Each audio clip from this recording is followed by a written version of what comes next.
آپ غزنی کے لشکروں کی قیادت کریں اور میرے بیٹے محمود کو ایک شاگرد کی حیثیت سے جنگ کے اسرار و رموز سمجھائیں۔ نہیں امیر معظم، حماد بن ساریہ نے کہا، میں اپنے آپ کو اس منصب کا اہل نہیں سمجھتا۔ اللہ گواہ ہے کہ میرے دل میں قیادت کا جذبہ کبھی پیدا نہیں ہوا، بس اپنے سینے میں ایک ہی خواہش لیے آج تک زندہ ہوں کہ مقدور بھر اسلامی لشکر کی خدمت کر سکوں، یہاں تک کہ کسی محاذ پر میرے جسم کے ٹکڑے ٹکڑے ہو جائیں اور پھر اپنے خالق سے اس حالت میں ملوں کہ پورا بدن لہو میں تر ہو۔ یہ کہتے کہتے حماد بن ساریہ کی آنکھیں اشکوں سے لبریز ہو گئی، مگر ابھی تک میری دعا قبول نہیں ہوئی۔ ایسا لگتا ہے کہ بستر پہ ایڑیاں رگڑ رگڑ کر مروں گا۔ نہیں میرے بزرگ، امیر سبکتگین نے تسکین آمیز لہجے میں کہا، کون جانے کہ کب آسمان سے اس کی رحمت نازل ہو جائے۔ آپ کا شوق شہادت ہر مسلمان کے لیے ایک مثالی حیثیت رکھتا ہے، کاش غزنی کے ہر باشندے کے دل میں یہی جذبہ بیدار ہو جائے۔ آمین۔ حماد بن ساریہ نے سر جھکا دیا اور امیر غزنی کی خلوت گاہ سے نکل کر چلا گیا۔ سپہ سالار ابو مسلم نے بڑی ہوشیاری سے اپنے معتمد سپاہیوں کو اس کام پر متعین کر دیا کہ وہ امیر سبکتگین کے بارے میں دوسرے سپاہیوں کی رائے معلوم کر سکیں۔ ابو مسلم کے جاسوسوں نے جلد ہی سے یہ اطلاعات پہنچا دی کہ لشکر کے بیشتر سپاہی امیر سبکتگین کو عزت و احترام کی نگاہ سے دیکھتے ہیں۔ ابو مسلم اس قسم کی خبروں سے بہت پریشان ہوا۔ پھر اس نے سردار تبریز کے سامنے اپنی الجھن بیان کرتے ہوئے کہا، امیر کے خلاف بغاوت اتنی آسان نہیں ہے۔ میرے 100-200 مخصوص سپاہیوں کے علاوہ پورا لشکر سبکتگین کی حمایت کا دم بھرتا ہے۔ تمہیں پوری فوج کی بغاوت کا انتظار نہیں کرنا چاہیے۔ سردار تبریز نے اپنی ساتھی عمرہ کے سامنے ابو مسلم کو مشورہ دیتے ہوئے کہا، تمہیں تو امیر سبکتگین اور اس کے بیٹے محمود کو قتل کرنا ہے، پھر غزنی کا تمام لشکر تمہارے سامنے سارے اطاعت خم کر دے گا۔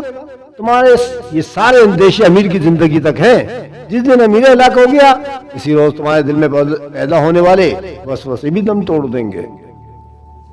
اور وہ بوڑھا حماد بن ساریہ بھی ہر وقت سائے کی طرح میرے تعاقب میں لگا رہتا ہے۔ ابو مسلم نے پریشان لہجے میں کہا، مجھے اس کی آنکھوں میں شک کے سائے لرزتے ہوئے محسوس ہوتے ہیں۔ ایسا لگتا ہے جیسے امیر غزنی نے اسے میری جاسوسی پر متعین کر دیا ہے۔ حماد بن ساریہ سے تو آج ہی پیچھا چھڑا لو۔ سردار تبریز نے کہا، غزنی کے سپہ سالار کی حیثیت سے اسے معزول کر دو۔ اگر امیر اس کا سبب پوچھے تو کہہ دینا کہ وہ بہت زیادہ بوڑھا ہو چکا ہے اور ایسے ضعیف سپاہی ہمارے اتنے اہم منصب کے لائق نہیں ہوتے۔ حماد بن ساریہ کو ہٹانے کے بعد تمام بڑے عہدوں پر اپنے اپنے آدمیوں کو فائز کر دو۔ اس کے بعد سبکتگین بھی بے دست و پا ہو جائے گا اور بغاوت بھی آسان ہو جائے گی۔ سردار تبریز کی تجویز کو تمام عمرہ نے پسند کیا اور ابو مسلم کے چہرے پر بھی خوشی کی تیز لہر دوڑ گئی۔ اب وہ تصور میں غزنی کے تخت کو اپنے قدموں کے نیچے دیکھ رہا تھا۔ دوسرے دن ہی نائب سپہ سالار حماد بن ساریہ کو ایک خاص منصوبے کے تحت معزول کر دیا گیا۔ جب ابو مسلم نے امیر سبکتگین کو یہ اطلاع دی تو غزنی کے فرمان روا کو یوں محسوس ہوا جیسے کسی دشمن نے بے خبری کے عالم میں کے سر پر آہنی ضرب لگائی ہو، مگر سبکتگین خود بھی فولادی اعصاب رکھنے والا انسان تھا، چنانچہ وہ بڑے صبر و تحمل کے ساتھ اسے برداشت کر دیا۔ امیر محترم، حماد بن ساریہ بوڑھا ہو چکا ہے۔ ابو مسلم نے بڑی عیاری کے ساتھ غزنی کے لائق ترین سپاہی کی معزولی کا جواز پیش کرتے ہوئے کہا، میں بیرونی خطرات پیش نظر نئے تقاضوں کی بنیاد پر افواج غزنی کی ترتیب دینا چاہتا ہوں۔ میری خواہش ہے کہ اعلیٰ منصب تک صرف وہی سپاہی پہنچے جس کا جسم بھی جوان ہو، جذبہ بھی جوان ہو اور دماغ بھی۔ میں تمہارے خیالات کو قدر کی نگاہ سے دیکھتا ہوں۔ امیر سبکتگین بولا، میں امیر معظم کا تہ دل سے شکر گزار ہوں کہ میری کوششوں کو انتہائی فراخ دل کے ساتھ سراہا گیا۔ ابو مسلم نے بڑی بے شرمی کے ساتھ جھوٹ بولا اور رخصت ہو گیا۔ ابو مسلم کے جاتے ہی محمود خلوت گاہ میں داخل ہوا۔ اس کا چہرہ غصے سے سرخ ہو رہا تھا۔ آپ دیکھ رہے ہیں محترم، خلاف معمول محمود کی آواز بہت بلند تھی۔ امیر سبکتگین نے اس بات میں اپنے سر کو جمویش دی، آخر والی غزنی کو کس بات کا انتظار ہے؟ محمود بولا، ابو مسلم کو معزول کیوں نہیں کیا جاتا؟ کیا آپ اس وقت کوئی حکم صادر فرمائیں گے جب ابو مسلم تمام جانسار فوجیوں کو بے دستور پاک کر چکا ہوگا؟ نہیں فرزند، ابھی میں ابو مسلم کے خلاف کوئی قدم نہیں اٹھاؤں گا۔ امیر سبکتگین نے انتہائی اطمینان سے کہا، ابھی اسے اپنے چہرے کو مکمل طور پر بے نقاب کر لینے دو. میری نظر صرف ابو مسلم پر نہیں بلکہ اس کے پیچھے کچھ اور چہرے بھی دیکھ رہا ہوں. یہ گہری سازش ہے. میں اس سازش کے پس پردہ حرکت کرنے والے تمام کرداروں کو سامنے لانا چاہتا ہوں. جواب میں محمود کچھ کہنا چاہتا تھا کہ حماد بن ساریہ نے حاضر ہونے کی اجازت طلب کی. پھر جب غزنی کا معزول شدہ سالار اپنے امیر کی خدمت میں حاضر ہوا تو سبکتگین نے دیکھا کہ حماد بن ساریہ مسکرا رہے تھے. ابن ساریہ، مجھے تم سے اسی اعلیٰ ظرفی کی توقع تھی. امیر سبکتگین نے سالار کو مخاطب کرتے ہوئے کہا. امیر میری فکر چھوڑے. حماد بن ساریہ نے شگفتہ لہجے میں کہا. اس طوفان پر نظر رکھیں جو اپنی تمام تر ہولناکیوں کے ساتھ مملکت غزنی کی طرف بڑھ رہا ہے. ابن ساریہ، میں ابو مسلم کی سرگرمیوں سے بے خبر نہیں ہوں. سبکتگین بولا. مگر وہ تو کسی روک ٹوک کے بغیر قصر شاہی میں چلا آتا ہے. اچانک ابن ساریہ کے ہونٹوں کا تبسم غائب ہو گیا اور بہت زیادہ سنجیدہ نظر آنے لگے تھے. آپ کیا کہنا چاہتے ہیں ابن ساریہ؟ امیر سبکتگین نے چونک کر پوچھا. امیر معظم سے اس بوڑھے کی آزادہ درخواست ہے کہ آئندہ ابو مسلم سے ایک مخصوص فاصلے کے ساتھ ملاقات کریں. حماد بن ساریہ نے اپنے اندیشوں کی وضاحت کرتے ہوئے کہا. اور قصر شاہی کے محافظ دستے کو واضح طور پر ہدایت دے دیجئے کہ ابو مسلم جب بھی آپ سے ملنے کی خواہش کرے اسے تنہا آنے دیا جائے. امیر سبکتگین کی پیشانی پر لکیریں کچھ اور گہری ہو گئیں. اگر ابو مسلم اپنے ماتحت سپاہیوں کے ہمراہ قصر شاہی کا رخ کرے تو اس کے ساتھی کو دروازے پر روک دیا جائے. حماد بن ساریہ بولا. امیر سبکتگین بڑی حیرت سے ابن ساریہ کی گفتگو سن رہا تھا.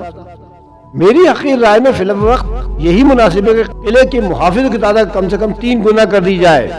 ابن ساریہ نے کچھ سوچتے ہوئے کہا. صدر دروازے کے نگہبانوں کی تعداد میں 4 گنا اضافہ کر دیا جائے اور قصر شاہی کے اندرونی محافظوں کی تعداد میں 8 گنا اضافہ کر دیا جائے. ابن ساریہ، موت تو اپنے وقت پر ہی آئے گی. یک امیر سبکتگین مسکرانے لگا.